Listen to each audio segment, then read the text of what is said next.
Mimi naitwa Joseph Fungo, ni mkuu wa kitengo cha TEHAMA wa halmashauri ya jiji la Dodoma. Tuko hapa soko la wazi la Machinga ambapo tuna mradi wa usimikaji wa LED screens, mabango ya matangazo. Mabango haya yako 23 katika soko hili la Machinga.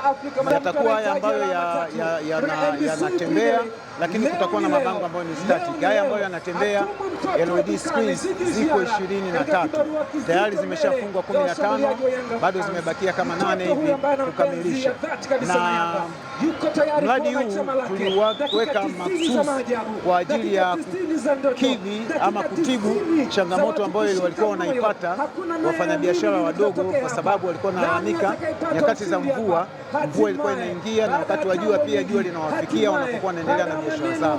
Kwa hiyo halmashauri ya jiji la Dodoma kupitia mkurugenzi wetu Daktari Frederick Sagamiko tukaamua sasa kuweka mradi huu ambao kwa kusimika mabango haya, maana yake yatakuwa yanazuia maji kwa maana ya mvua pamoja na jua kuwafikia wafanyabiashara.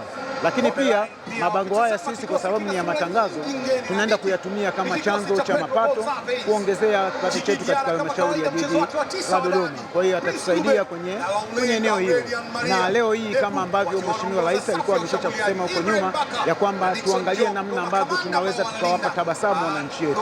Kwa hiyo leo hii pamoja kwamba mradi bado haujakamilika huko mwishoni, lakini mkurugenzi ameamua kuwapa ofa wananchi pamoja na wafanyabiashara wadogo hapa wapate kuona mtanange huu wa watani wa jadi Simba na Yanga live.